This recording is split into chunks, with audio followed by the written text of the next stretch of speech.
Gian, here we are on the verge of the Grand Slam. How does it feel? Is it all settled in that you are now a major champion in the PDC? Little bit, not 100% yet. I think maybe it's going to take a couple of months before it really has. But no, the past week and a half has been a full week of like living on cloud nine. Yeah, really, yeah, as you said, I don't think it really has settled in yet. What's the media attention been like in the Netherlands since you've won? Yeah, good. Like loads of Dutch newspapers and Dutch television wanted to do some articles. Yeah, it was really nice to see stuff like that. Of course, like we as the Netherlands have been spoiled with Raymond and Michael. And it's been a while since someone new has been won a major. Like Danny, of course, won the UK Open, but since then it's been kind of quiet. Yeah, it's really nice to see those news articles have picked up about it as well. Does the pressure feel different going into the Grand Slam because you are a winner? People are now talking about you to go and win two, three, and four major titles. So does the pressure change? Um, For me, no, not so much. I think just continue what I've been doing, especially this year. My standard's been really good this year, and I've been close on the European tour, but I couldn't get it over the line. And in Dortmund, I did. And yeah, I just take it as another tournament. Feel really good, of course. Massive confidence boost from Dortmund. So just looking forward to it, and we'll see what happens. Well, you're going to need that confidence because obviously the group you've been dealt is one of the toughest groups it could have been. Then you've got Luke Humphreys in round one of the Players' Championship. So two big tournaments, but two very tough assignments. Yeah, for sure. I think especially after Dortmund, everyone, even before, but especially after that tournament, everyone's talking about the Premier League and stuff I need to do to be involved, hopefully. And then I always said just three decent tournaments and then I have a good shout. Well, it's going to be difficult to get three decent tournaments. It's a very tough group stage this year. Nearly the same as last year, just Lisa Ashton instead of Bunting. But hopefully I can repeat what I've done last year. It's going to be very difficult, but if I can repeat that, then I got a really good chance of going through. Um, but yeah, we'll see what happens. I'm just going to enjoy it, and yeah, we'll see. Obviously, you touched on it there. Is it hard to ignore the Premier League talk? Not before a tournament. Like, of course, I always said, and I always will say, I want to be involved, and it would be really nice. But as soon as I enter the stage or in the practice room, I don't think about it anymore. I just focus on that game and just yeah, focus on the next task ahead, and hopefully there will be enough. Jason, thank you. No problem. Hi, Gian. You said that draw looks awfully similar to last year. What was your reaction when the names came out? Yeah, yeah, as you said, really similar, obviously, to last year. I think if you look at pot three, I think Wessel Nyman was one of the hardest one you could have got, and he's in my group again, and that's fine. And I played Wessel many times, but he's in such good form, winning the Pro Tour last week. So it's going to be a real good battle. Josh Rock, of course, also fantastic player, really good form this year with semi-finals. And Lisa Ashton, she's not she's the world of the women's world match play champion. It's going to be a really tough group.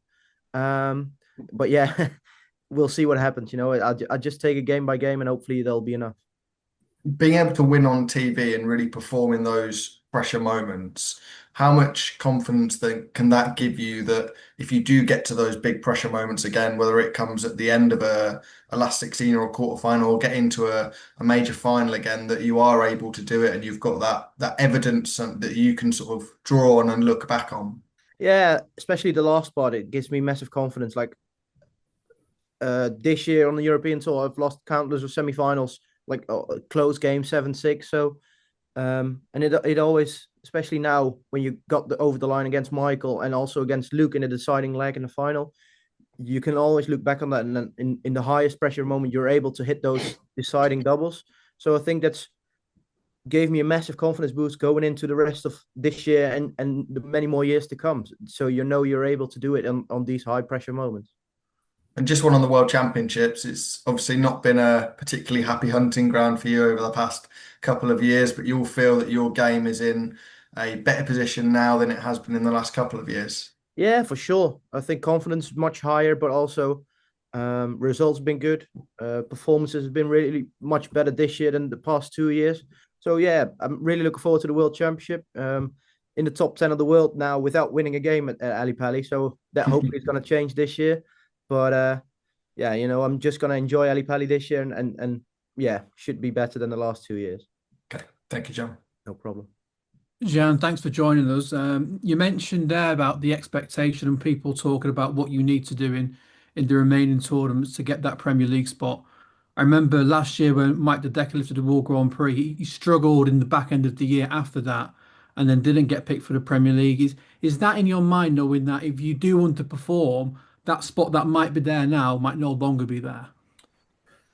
Not really.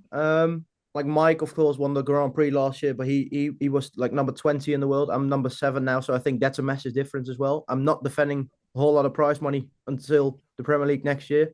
Like World Championship first round, Player Championship final second round, and the Grand Slam I came fourth in the group. So I'm not losing too much money on the ranking. So it's not like I'm dropping out of top 10. So if you're top 10, you're always in with a shout. But of course, you're always going to look at the last tournament, and if I lose, if I don't get through the group, lose first round on the Player Championship finals and the World Championship, then I'm not going to be picked, and that's fair enough. So Premier League is all nice, and it's of course something I'm dreaming about since I was a kid. But it's not for the ranking. These next 3 tournaments are, and my focus is on those tournaments right now. And you mentioned there the ranking, you're not defending a whole lot of money. Saying, in 12, 18 months, do you think that you could be the Dutch number 1? It seemed a crazy idea that anybody in the next sort of 10, 15 years would overtake Michael van Gerwen, but you have a real possibility now to be the number 1 from the Netherlands, which, considering, how much of a darting hotbed that's been, would be an incredible achievement. Yeah, for sure. I think it's a possibility, especially if I keep my numbers up like they have been in 2025, then yeah. But, Michael is always, you've seen it last year as well when he wasn't in good form, and then the World Championship came and he came to the final. If he does that again, then I won't be near him probably next year. So it's you never know with Michael. He's such a fantastic talent, of course, and everyone knows what he's capable of. And even if he's showing that on TV, then he should be the Dutch number 1. But yeah, if he doesn't, then I'll hopefully be there to take his spot. Is there more pressure on you with Raymond coming towards the end of his career now, with Michael not at the heights that he once was? Is there pressure on you to really fly the flag for your country and be that star that it so desperately needs all of the time? Not really, no. Maybe from the outside, but I don't feel that pressure at all. I'm just enjoying my darts at the moment. We've got so many great players in Danny Noppert, Dirk van Duijvenbode, and now especially with Wessel Nijman coming through as well. And I'm sure someone, if Michael his form dips, someone will like do well on all the TV tournaments as a Dutchman. So hopefully it's going to be me, but I don't really feel the pressure to be that it must be me. Thank you, Gian. Appreciate your time. No problem. Hi, Jan. Thanks for your time today. Much appreciated. No A problem. lot of talk about pressure on this chat today, and this is a new thing for a major champion to deal with on your shoulders. I was going to come to the fact that obviously Connor was talking about the Dutch pressure, but immediately everyone and the media and people like myself have sort of bracketed you with Luke Littler and Josh Rock as the next generation. Is that, given what Luke has done over the past couple of years, is that really sort of hyped up for you, that it's all more difficult for you because you've got to deal with that as well, that people are going to immediately bracket you as being like the next Taylor, and Barneveld will be a Littler versus Van Veen? Is that hard for you? Not really. Like, of course, it's nice to be put in the same sentence as someone like Luke Littler, but to see what he's done in the past 2 years, it's phenomenal. I don't want to compare myself to him because then I would be crying in bed the whole week. So, he's a fantastic player, and whenever we play, I always gave him a good match. So as long as I keep doing that, then I'm happy. But like, he's doing it tournament in, tournament out, all those pressure moments, he's always up for the task, and that's why he's number 2 in the world now, but looking likely to be the world number 1 soon. So, of course, I want to be there as well, but like I'm not in a rush to do it in this year or next year. So we'll see what happens. Yes, thank you, Jan. No problem. Hi, Jan. You produced the second highest tournament average in Grand Slam history last year. Did that tournament feel kind of like a significant one in your career, given the level you've produced and what you've gone on to achieve since? Yeah, 100%. I think leading up to that tournament, I wasn't really practicing well. I wasn't too confident in my game at that moment. So I was like, we'll see what happens, especially with the group stage I got dealt with last year. But especially the first couple of games in the group, with really good performances, like the highest group average ever. That's what really got my game going, like confidence boost, especially to do it on television as well. I was told that was my first win at a Sky Sports tournament, which I didn't even realize. So that was always a confidence boost, and that's what really got me thinking, like, okay, you can also do it on the big tournaments to show on TV what you're capable of, and I think that's what really give 2025 a kickstart. A huge month coming up for you, obviously starting with the Grand Slam, then a rematch with Luke Humphries at the Players' Championship finals, the World Youth final. How important is this month ahead, and how much confidence can you take from that European Championship win?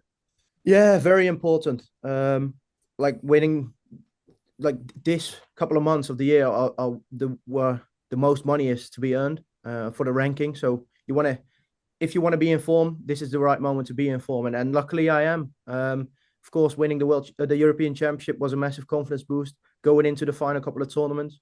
Like I've got really hard draws at Grand Slam, Player Championship finals, but also playing against Bo in a Youth World Championship final is going to be a very difficult game. But I'm really looking forward to it. I'm feeling really good, confident with my game. So yeah, it should be a good couple of months. You mentioned Wessel Nyman earlier. He's a player who looks to be on the same trajectory as yourself. You know, he's on the verge of the top 32. He's had a great year on the Pro Tour. What do you think he can go on to achieve in this sport? And also, how exciting is it for Dutch darts to have two young players kind of rising through the ranks so quickly? Yeah, it's difficult to say, but I think he's as everyone knows, he's so talented, he's so good. But for now on TV, he has not shown the right bottle that you need to be like a top 16, top 10 dart player. But we all know he's got the capabilities to do so. I think he just needs to get over the line. You saw it as well in the European Championship when he missed those match darts against Van Gerwen. If he hits one of those darts, if he goes on a good run on a TV tournament, then he's very much a force to be reckoned with. And I think if maybe the Grand Slam is a tournament for him where he shows where he can do that, and then yeah, he's a very dangerous beast. Thanks, John. Thank you. To change your